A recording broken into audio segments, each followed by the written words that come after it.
올 한 해 첫 번째 책이니까 첫 번째 책을 고를 때 어떤 마음으로 고를까 하다가 올 한 해 우리가 글을 쓰면 좋겠다 하는 생각을 잠깐 해봤습니다. 뭐 글 그러니까 되게 거창한데요.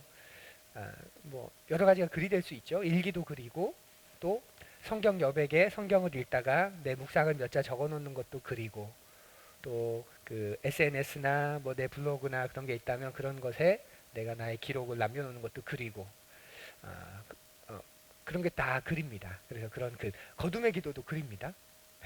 네, 글을 쓰는 그리스도인으로 글을 쓰면서 살면 참 좋겠다 그런 마음이 들었습니다. 작년 한 해 저에게 가장 감사한 게 뭔가 여러 가지 생각들이 났는데 그 중에 하나가 목회 칼럼을 꾸준히 쓴 게 참 감사했습니다. 작년 한 해 마무리하면서 머릿속에 있는 생각들을 그러니까 목회자가 되면서 이야기하고 나눠야 할 것들이 되게 많은데 이걸 다 설교 시간에 할 수가 없더라고요.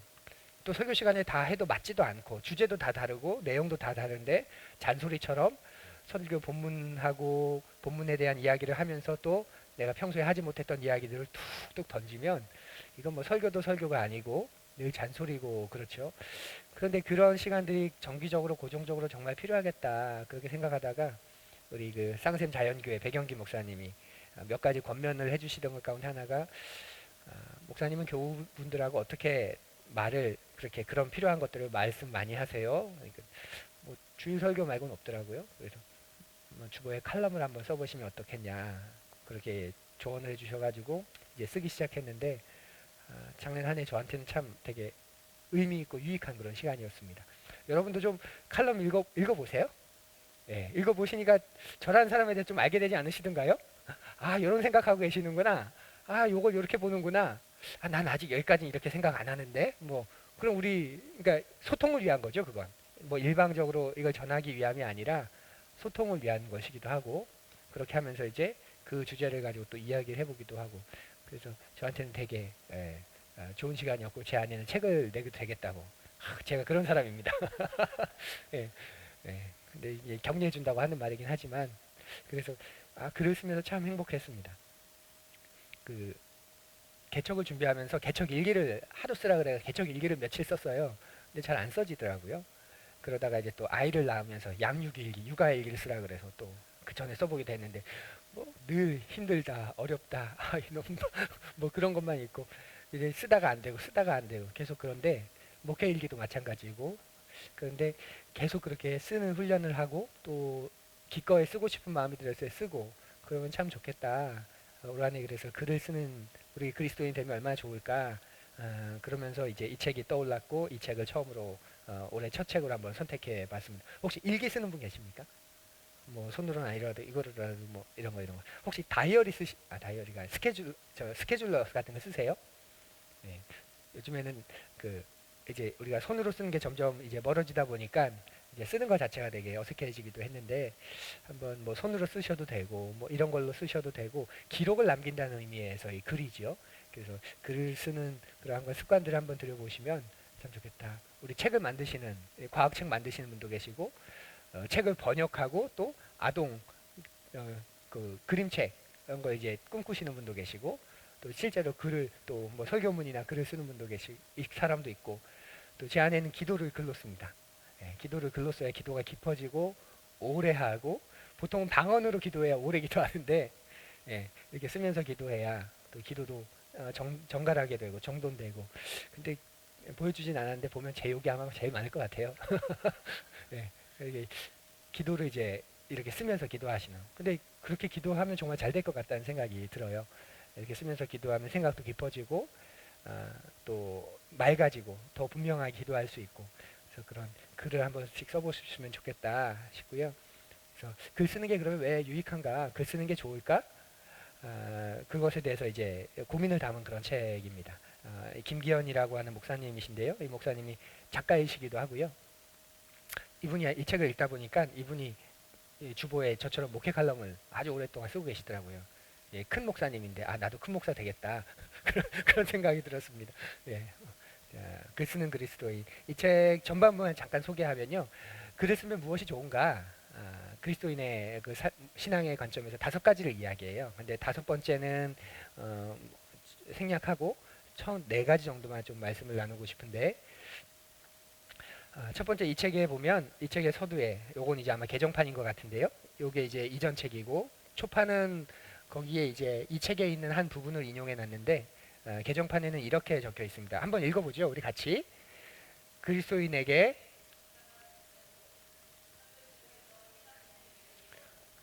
예, 이해되시죠? 그리고 들어본 말 아니세요?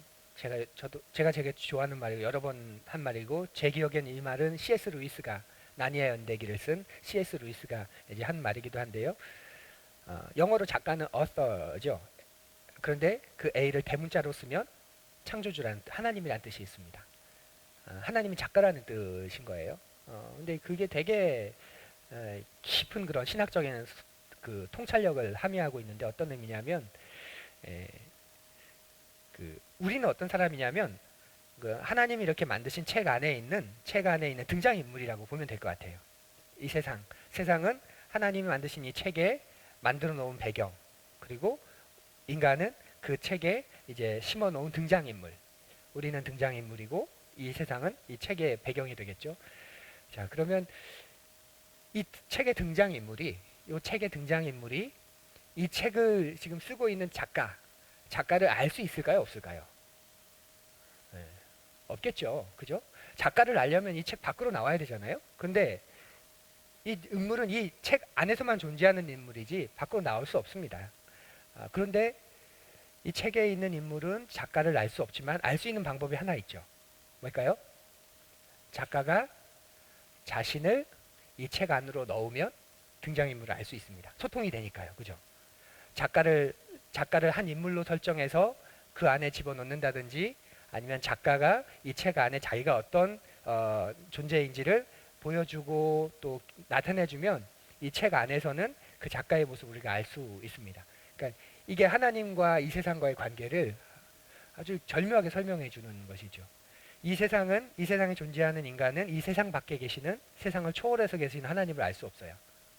그런데 어떻게 알 수 있냐면 그 하나님이 이 작품 안으로 들어오면 아실 수 있는 거죠. 그리고 이 안에서 하나님에 대해서 보여주시는 만큼은 우리가 알 수 있는 거죠. 그래서 작가, 또 그것을 대문자로 쓰면 창조주, 이렇게 알 수 있고, 또 하나님이 이 책의 인물은 페이지 안에 존재하기 때문에 과거, 현재, 미래가 있지만 그 페이지에서 보면 이전 페이지, 앞으로 다가올 페이지. 그러나 그 작가는 이미 이 전체를 알고 있기 때문에 작가는 과거도 아니고 현재도 아니고 미래도 아니고 이게 동시에 존재하는 거잖아요. 작가한테는.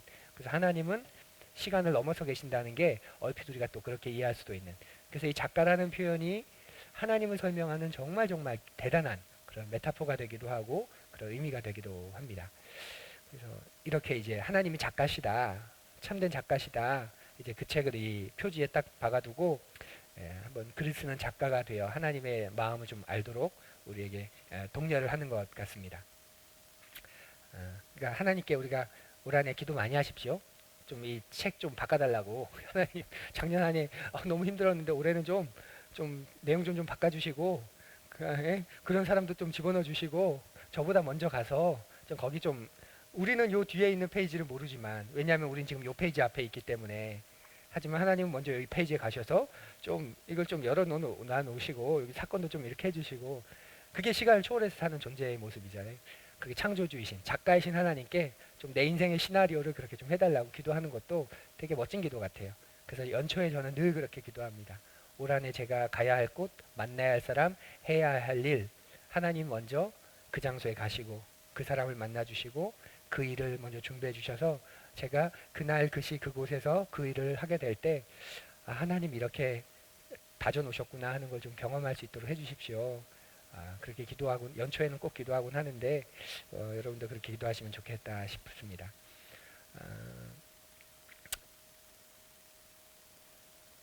예. 자, 이 책의 서두에서 작가가 이런 말을 합니다. 읽어볼까요, 같이? 예수는 책을 쓰지 않고 공동체를 만들었다. 쟤는 다름 아닌 기억하고 기록하는 공동체다. 예수님은 이 땅에 오셔서 책 쓰지 않으셨죠. 예. 공동체를 만드셨습니다. 그런데 그 공동체는 어떤 공동체냐면 그 예수님을 기억하고 전수하기 위해서 기록을 남기는 공동체죠. 어떻게 전수가 되냐면 기록을 계속 남길 때 그 기록이 쌓이고 쌓여서 그분에 대해서 어, 우리가 또 기억하고 추억하고 또 알게 되는 것, 그것이 우리 공동체의 모습입니다. 그래서 신앙 안에서도, 그리스도인 공동체 안에서도 이런 기록이라는 게 되게 중요하다는 걸 도전하는데요. 글을 쓰면 좋은 유익, 첫 번째는 글쓰기는 우리의 영성을 훈련한다 이렇게 말합니다. 글쓰기를 통해서 우리의 영성이 깊어질 수 있다. 대표적인 글은 어떤 글이냐면 자서전과 기도를 쓰면서, 제가 이제 다음 주에 제 영적 자서전을 쓸 겁니다. 제가 지난 학기 한 학기 동안 청강했던 과목의 마지막 과제가 그 자서전을 쓰는 거라서 제가 다른 과제는 안 했는데 그 과제는 제가 꼭 해보려고 지금 준비하고 있는데요. 이렇게 자신의 영적인 자서전을 쓰면서, 인생의 자서전을 쓰면서 혹은 기도를 쓰면서 우리의 영성이 깊어질 수 있다. 또 우리의 영성이 훈련되어진다. 이렇게 말합니다. 자, 그 책에 있는 일부인데요. 한번 읽어보시죠. 같이. 하나님은 인간의 몸을 입은 것이 아니라 가운데 섞여 사는 것, 이것이 복음이고 영성이다. 앞서 영성을 일컬어 제자도다 했음을 상기하면 좋겠다. 내 몸으로 살아낸 삶의 이야기가 다름 아닌 영성이다. 자서전을 쓴다는 건 뭐 내 삶에 있었던 일들을 우리가 현재의 관점에서 이제 추억해 보는 거고 또 평가해 보고 판단해 보는 것인데, 복음은 어떤 것이냐면, 영성은 어떤 것이냐면 제자도의 삶을 살아가는 것이다 라고 말합니다. 그런데 제자도란 어떤 거냐면 내 몸으로 살아낸 삶의 이야기, 그걸 통해서 나타나는 그 신앙의 모습, 그것이 이제 영성이 되는 것이고 그걸 담긴 제자도의 삶이 되는 것이죠. 그래서 그것을 기록으로 남겨보는 것, 그것을 기록을 통해서 정직하게 기록해 놓는 것, 이것은 굉장히 의미 있고 또 중요하고 좋은 그런 영성의 재료가 될 수 있습니다. 우리가 사는 시대가 익명성을 되게 좋아해요. 그렇죠? 그냥 있는 듯 없는 쓱 가서 묻혀 있다가 쓱 사라지는 거. 생각만 해도 부담 없고 너무 좋지 않습니까? 교회 가도 그러면 좋을 것 같잖아요. 쓱 와서 앉아서 예배드리고 쓱 가도 귀찮게 안 하고 좋아하지 않고, 그런 의미에서 여러분은 정말 큰 결단하신 겁니다. 근데 그 익명성의 시대에서 글을 쓴다는 건 실명성을 가지고 산다는 것 같아요. 실명성을 가지고 쓰는 순간 이게 존재하게 되는 거잖아요. 말하는 것이나 이런 거야 그냥 훅 지나가고 끝나서 사라지지만, 그래서 나 그런 말 한 적 없어 하고 그냥 계속 우기면 끝나버리는 거지만, 이 기록을 쓴다는 건, 기록을 남긴다는 건, 제가 칼럼을 지금 계속 썼고 홈페이지에도 계속 올라가고 있는데 나중에 여러분 보시기에 저 목사님이 했던 말과 다른데 할 수 있을 때 여러분이 근거로 목회 칼럼을 쓸 수 있습니다. 목회 칼럼 그때 목사님 이렇게 얘기해 놨는데 지금 왜 이러십니까? 그러니까 실명성을 가지고 산다는 거예요, 글은. 예. 그래서 그 글을 씀을 통해서 나에 대해서, 내 존재에 대해서 아주 드러낼 수 있고 보여줄 수 있고, 그러면서 이제 글이 우리의 존재가 어떤 나라는 삶을 계속 이렇게 만들어갈 수 있는 그런 좋은 소재가 될 수 있지요. 그래서 영성에서 좋은 그런 소재가 되고요. 두 번째로 글쓰기는 우리의 내면을 치유한다고 저자가 말합니다. 글쓰기가 내면을 치유한다. 대표적인 게 일기겠지요. 일기를 쓰면서 감정이 다스려지고, 또 일기를 쓰면서 억울함이 혹은 화났던 마음이 잘 정돈되는 그런 사람들을, 또 그런 경험들을 우리가 할 수 있습니다. 책에 이런 내용이 나오는데요. 같이 읽어볼까요? 사울은 다윗만 생각했지만 다윗은 하나님만 생각했다. 다윗은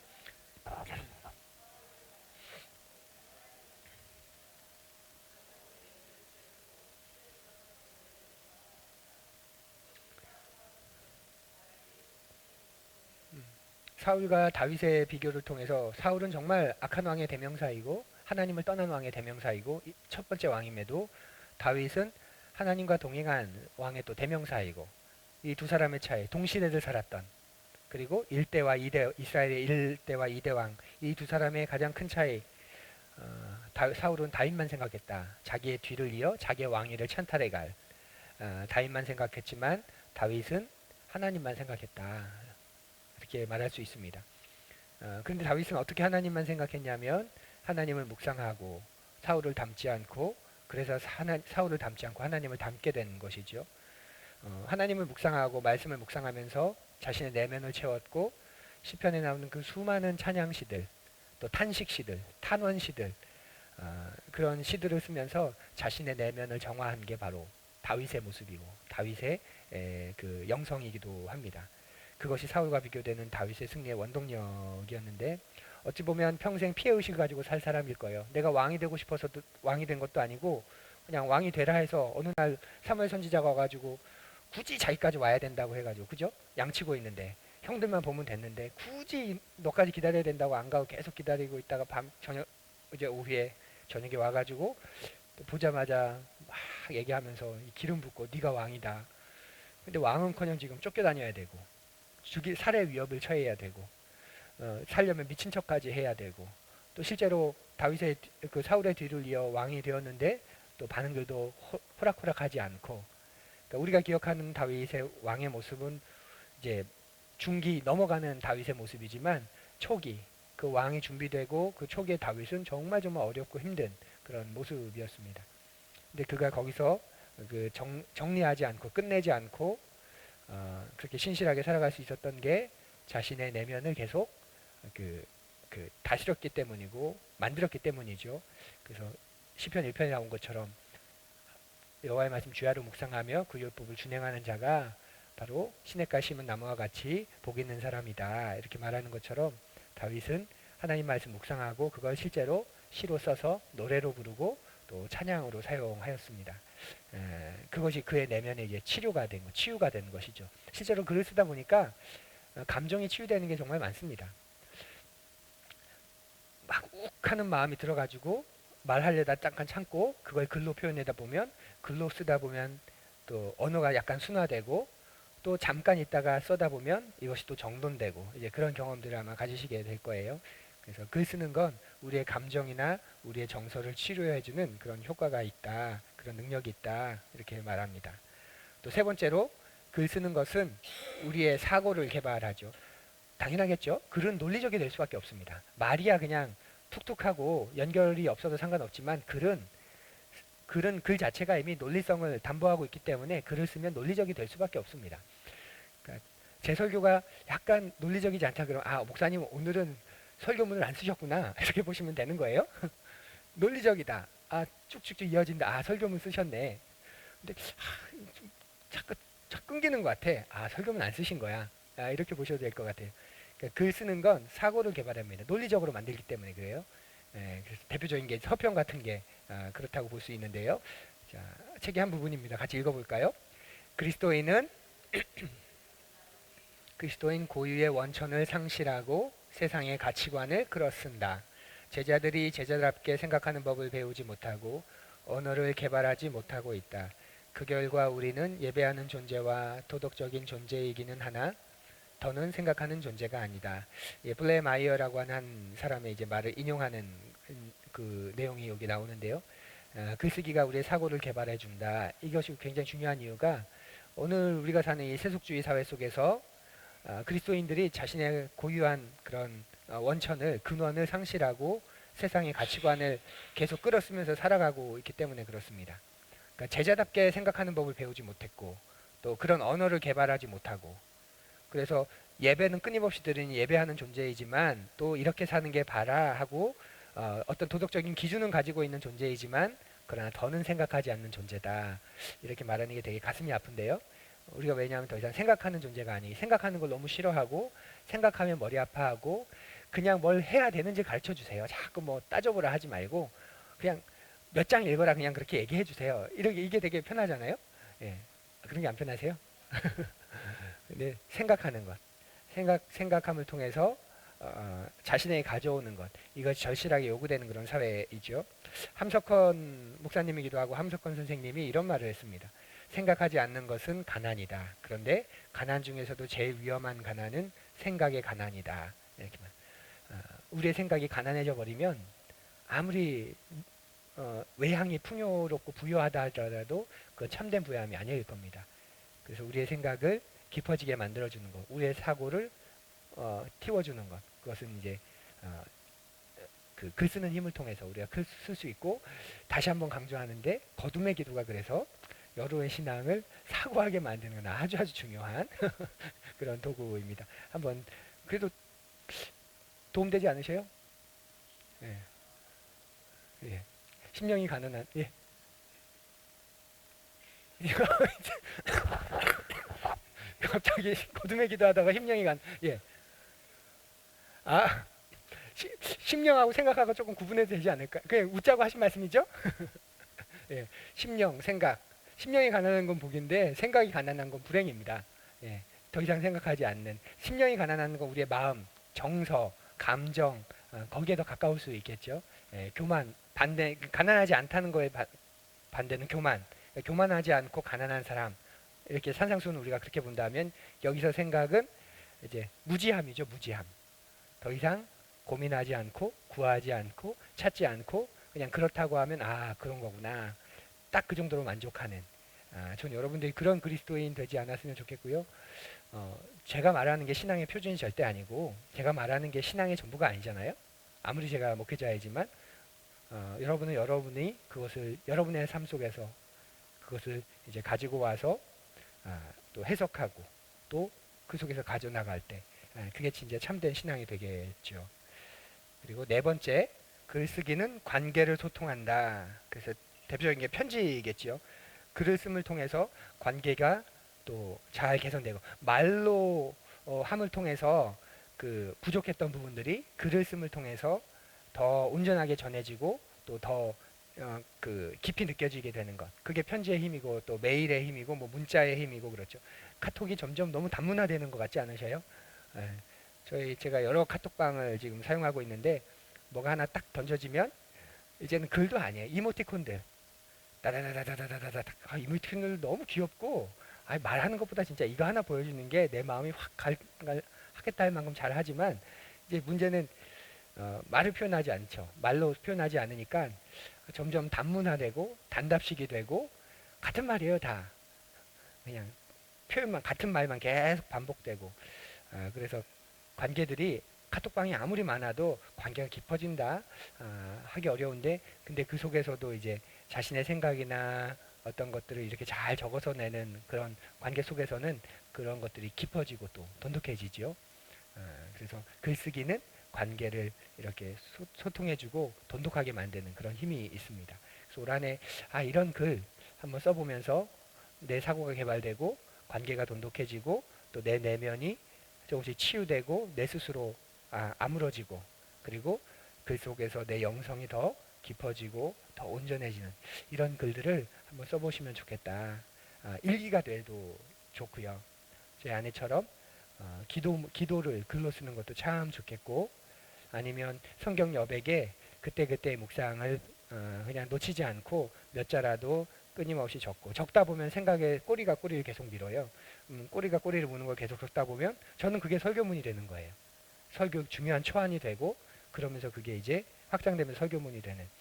그래서 그렇게 한번 적어보시기도 하고 또 편지도 한번 써보시는 거예요. 다른 사람에게 뭐 그것이 꼭 손글씨일 필요는 없지만 여러 가지 방법을 통해서 평소에 그러니까 편지는 일방적이니까 그래서 좋은 거잖아요. 그러니까 내 말을 다 할 수 있어서 그냥 대화는 자꾸 중간에 끊겨서 이제 그게 잘 안 되지만 편지는 어쨌거나 일방적인 내 전달이기 때문에 쭉 나의 마음, 나의 생각 그것을 잘 전하면서도 소통도 되고 또 관계도 이렇게 잘 아무는 그런 올 한해 되면 참 좋겠다 싶은 그런 마음이 있습니다. 제가 이걸 하면서 글 쓰고 싶은 마음이 오래 드셔야 될 텐데 그런 마음으로 준비를 했는데 글 쓰는 마음이 드시면 좋겠습니다. 우리에게 좋은 조입니다. 책 읽으라고 하지 글도 쓰라고 하지 예, 그래서 글 한번 써보십시오. 결코 대단한 거 아닙니다. 정말 대단한 거 아닙니다. 해보면 아무것도 아닌데 하고 나니 놀랍다. 진짜 놀랍다. 그런 걸 경험할 수 있는 그런 좋은 소재가 되라고 생각합니다. 제가 기도하겠습니다.